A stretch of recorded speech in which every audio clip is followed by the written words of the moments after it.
जैसा कि हमारे बीच में पढ़ा गया नीति वचन उसका 13वां अध्याय उसके 13वें पद से लेकर 17वें पद तक। 13वें पद में इस तरह लिखा हुआ है, जो वचन को तुच्छ जानता वह नाश हो जाता है, परंतु आज्ञा के डरवैये को अच्छा फल मिलता है। वचन को तुच्छ जानना यानी कि परमेश्वर पिता को तुच्छ जानना, क्योंकि वचन जो है वो स्वयं परमेश्वर पिता का वचन है। और लिखा हुआ है कि वचन देहधारी हुआ। जब वचन पढ़ा जाता है या वचन बोला जाता है तो उसकी हमें इज्जत करनी चाहिए है? उसको हमें एक आपका आदर देना चाहिए। लिखा हुआ है कि वचन के केवल सुनने वाले नहीं वरन उस पर चलने वाले भी बनो, है ना। और लिखा हुआ है सबोपदेशक में कि जब तू परमेश्वर के भवन में जाए तो सावधानी से चलना, है ना। क्यों? क्योंकि वहाँ जब वचन बोला जाएगा तो उसे सुनने के लिए निकट जाना, क्योंकि मूर्खों का इसी है ना। हाँ, तो सुनने के लिए निकट जाना। तो परमेश्वर के वचन को जो तुच्छ जानते हैं या जो परमेश्वर के वचन पर जब पढ़ा जाता है सुनाया जाता है तो उस पर गौर नहीं करते हैं, अपनी उसमें रहते हैं, तो वो नाश हो जाते हैं। ये हमें डरना चाहिए जब परमेश्वर का वचन हमारे बीच में पढ़ा या सुना जाता है। तो क्योंकि आज्ञा के डरवैये को अच्छा फल मिलता है, क्योंकि अगर हम वचन को सुनते हैं, आदर देते हैं और उस पर चलते हैं तो हम उसका जब पालन करते हैं तो हमें क्या होता है, उसका अच्छा फल मिलता है।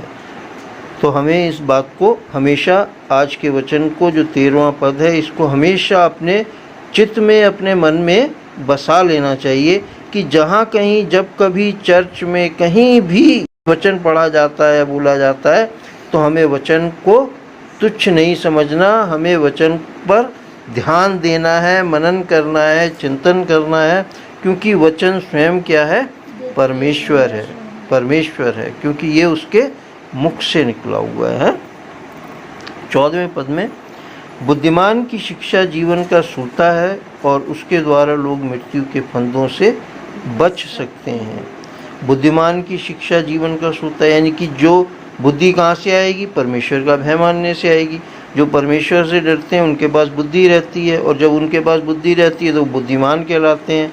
तो बुद्धिमान जब शिक्षा कोई देता है, यानी कि चर्च का पास्टर होए, हमारे कहते हैं बड़े लोग हों, जो जिनके जीवन हमने देखे हैं कि परमेश्वर के भय में गुजरे हैं, तो क्या है, लिखा भी तो हुआ है कि धर्मियों की बाट जोना, यानी कि जो परमेश्वर से डरते हैं, जो परमेश्वर की आज्ञाओं पे चलते हैं, उनके लिए हमें तत्पर रहना चाहिए।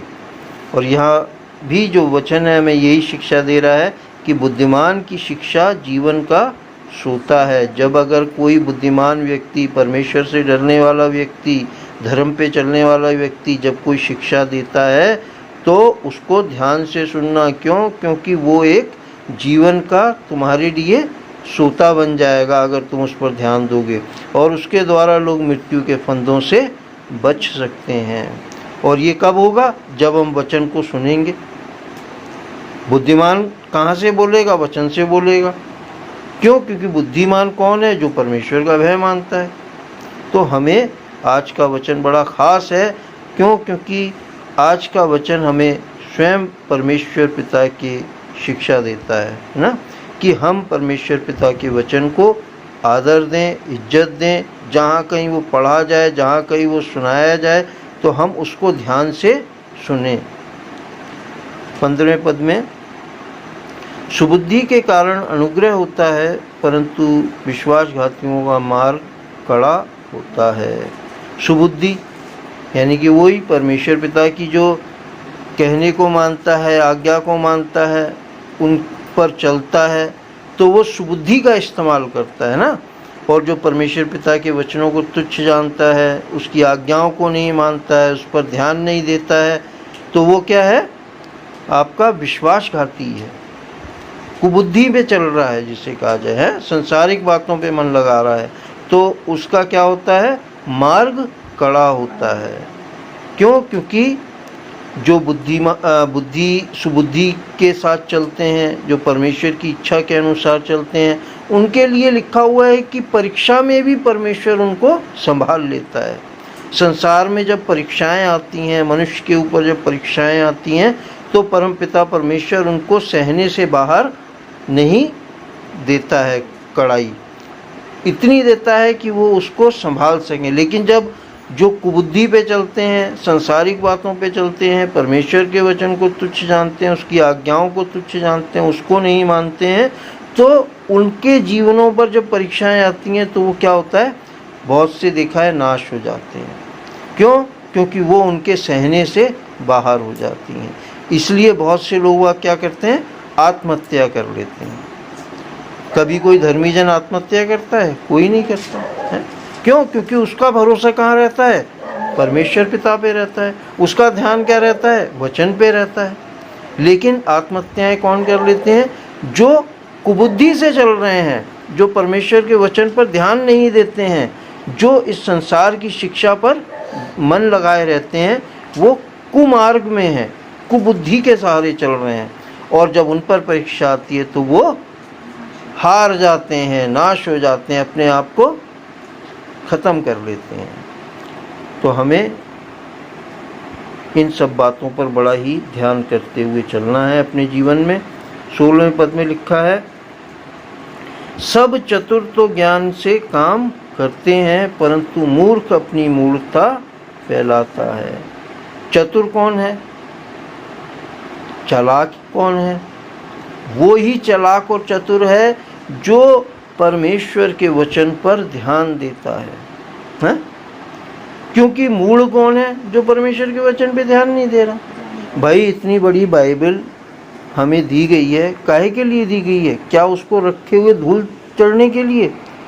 क्या उसको रखे रहने के लिए? क्या उसको देखते रहने के लिए? नहीं। उसमें जो वचन लिखे हुए हैं, परमेश्वर के जो वचन है, उन्हें पढ़कर अपने चित्त में बसाने के लिए, अपने मन में बसाने के लिए। क्यों? क्योंकि चतुर और चालाक बनना जरूरी भी है। क्योंकि यीशु मसीह ने भी कहा है कि तुम सांप की नाई चतुर और कबूतर की नाई भोले बनो। क्योंकि अगर हम भोले ही बने रहेंगे तो हम मूढ़ ठहरेंगे और हम नाश हो जाएंगे। लेकिन अगर हम चतुर हो जाएंगे, बुद्धिमान हो जाएंगे, चालाक हो जाएंगे, तो हम जीवन में जहाँ जहाँ क्योंकि शैतान भी क्या होता है, इंसान की जब परीक्षा लेता है, इंसान को जब फंदे में फंसाता है, तो वो वचन से ही बोलता है उसके आगे। जैसे यीशु मसीह से बोला वो वचन से कि तू अपने आप को कंगूरे पर से नीचे गिरा दे, लिखा हुआ है कि परमेश्वर के दूत तुझे उठा लेंगे, हैं? लेकिन यीशु मसीह ने क्या जवाब दिया कि लिखा हुआ है कि भाई तू परमेश्वर पिता की परीक्षा मत कर, हैं? तो शैतान से अगर हमें, क्योंकि हमें जो जीवन मिला है, मैं कई बार समझा चुका हूँ, हमें जो जीवन मिला है वो शैतान से लड़ने के लिए जीवन मिला है। खाली गटर मस्ती करके ज़िंदगी बिताने के लिए जीवन नहीं मिला है हमें, कि हम खाली संसार की मौज मस्ती में अपनी ज़िंदगी को गुजारें। लेकिन हमें जो जीवन दिया है परमपिता परमेश्वर ने, ये एक मकसद है उसका जो हमें इस दुनिया में भेजा है। और वो मकसद ये है कि हम शैतान की चालों को मुंह तोड़ उसकी चालों का जवाब दे सकें। जिस तरीके से प्रभु यीशु मसीह ने उसको मुंह तोड़ जवाब दिए और परीक्षा में खरा निकला, वैसे ही हमारी भी जब परीक्षाएं हों तो हम शैतान का सामना कर सकें। लिखा हुआ है कि शैतान का सामना करो और वो तुम्हारे पास से भाग निकल जाएगा। लेकिन क्या है, जब तुम्हारे पास वचन ही नहीं होगा, तुमने वचन पे ध्यान ही नहीं दिया होगा, ठीक, वचन को तुच्छ समझा होगा, तो क्या होगा, वचन तुम्हारे पास नहीं होगा। और जब वचन तुम्हारे पास नहीं होगा तो शैतान तुम्हारे को फाड़ खाएगा। लिखा हुआ है कि शैतान क्या है, गर्जने वाले सिंह की तरह होता है और वो जिसको चाहता है फाड़ खाता है। तो हमें आज का जो वचन हमें दिया गया है बड़ा ही अहम वचन है। क्यों? क्योंकि हम बाइबल रखते हैं, बाइबल पढ़ते हैं, बाइबल को संभाल के पहुँचते हैं, सब कुछ करते हैं, लेकिन क्या हम हमें सबसे ज़्यादा परमेश्वर के जो वचन इसमें लिखे हुए हैं, इनको अपने हर समय लिखा हुआ है कि तेरे चित्त से ये उतरने ना पाए। इसमें लिखी हुई बातें तेरे ध्यान में रहें, तुझे कंठस्थ रहें, तुझे याद रहें, ताकि जहाँ कहीं तेरे को कठिन समय आए तो वचन के द्वारा तेरी सहायता हो सके। यीशु मसीह ने भी कहा कि मैं तुम्हें अनाथ नहीं छोड़ूंगा, हैं, मैं तुम्हें एक और सहायक दूंगा। क्योंकि यीशु मसीह जानता है, क्यों? क्योंकि शैतान हमारे आड़ में रहता है कि कब हमें फाड़ खाए। लिखा है कि तुम पवित्र आत्मा पाओगे और वो मेरी बातों में से लेकर तुम्हारी अगुवाई करेगा। जब हम वचन पर ध्यान नहीं देंगे, वचन को तुच्छ जानेंगे, तो क्या होगा? हम उसकी बातें नहीं जान पाएंगे। और पवित्र आत्मा हमारी कैसे मदद करेगा फिर? भाई पवित्र आत्मा लिखा हुआ, यीशु मसीह ने कहा कि वो मेरी बातें जो मैंने तुम्हें बताई हैं उनमें से ही तुम्हें याद दिलाया करेगा और तुम्हारी अगुवाई करेगा, तुम्हारी सहायता करेगा। तो हमें वचन पर बहुत ही ध्यान देते हुए चलना चाहिए अपने जीवन में। तो लिखा हुआ है, सब चतुर तो ज्ञान से काम करते हैं, परंतु मूर्ख अपनी मूढ़ता फैलाता है। मूर्ख कौन है? जो ठट्टेबाजी में ले जा रहा है, परमेश्वर के वचन को तुच्छ जान रहा है, उसकी आज्ञाओं को नहीं मान रहा है। 17वें पद में लिखा है, दुष्ट दूत बुराई में फंसता है, परंतु विश्वास योग्य दूत से कुशल क्षेम होता है। दूत कौन है? लिखा हुआ है कि तुम परमेश्वर के क्या हो? संदेश पहुंचाने वाले हो। संदेश कौन पहुंचाता है? दूत पहुंचाता है। तो जो परमेश्वर के वचन को तुम्हारे सामने पढ़ते हैं, सुनाते हैं, वो एक तरीके से परमेश्वर के दूत हैं, हैं? राजदूत हैं। लिखा हुआ है कि तुम राजदूत हो, हैं? और राजदूत क्या होता है? परमेश्वर के राज्य की ही कहीं का भी राजदूत लो। अगर हम संसार में देखें तो एम्बेसडर जो कहलाते हैं, राजदूत जो कहलाते हैं, वो अपने अपने देश की भलाई के लिए बातों को रखते हैं ना। तो हम अगर परमेश्वर के राज्य के अधिकारी हैं तो हम भी क्या हैं? उसके राजदूत हैं। और हमारे पास जब वचन ही नहीं होगा तो हम कैसे लोगों की वो करेंगे? अब जो यहाँ लिखा हुआ है कि जो दुष्ट दूत है बुराई में फंसाता है, नहीं, दुष्ट दूत बुराई में फंसता है। जो दुष्ट होता है दूत, वो बुराई में फंस जाता है। दुष्ट दूत कौन है? जो परमेश्वर की इच्छा पर नहीं चल रहा, दुष्ट शैतान की इच्छा पर चल रहा, वो दुष्ट दूत है। लेकिन जो विश्वास योग्य दूत से क्या होता है? कुशल क्षेम होता है। विश्वास योग्य दूत कौन है? जो परमेश्वर के वचन में मिलावट नहीं कर रहा, वरन उसे सच्चाई से हमें समझाता है। उससे क्या होता है कि अगर हम उसकी बातों पर ध्यान देते हैं और परमेश्वर के वचन पर ध्यान देते हैं तो हमारा क्या होता है? भला होता है, हमारा कुशल क्षेम होता है, हमारे को कोई संकट और परेशानी नहीं आ सकते। आएंगे ज़रूर, लेकिन हम उसमें फंसकर नाश नहीं होंगे, क्योंकि हमारे पास क्या है? परमेश्वर का वचन है जो हमारी अगुवाई करेगा।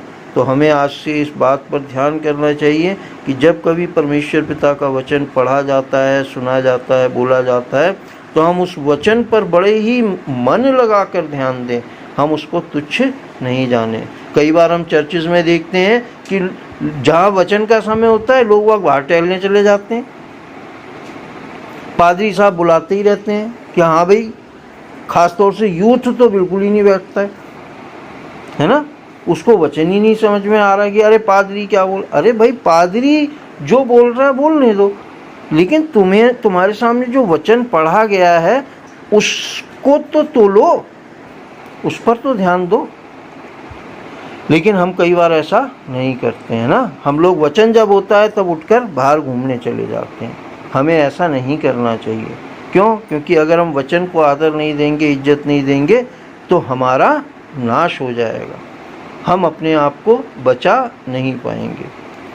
तो प्रभु के वचन के आज के पढ़े और सुने जाने के द्वारा प्रभु हमें आशीष दे कि हम जहाँ कहीं उसका वचन बोला जाए, सुनाया जाए, हम उस पर पूरे मन से ध्यान करें और परमेश्वर की आशीषों को प्राप्त करें।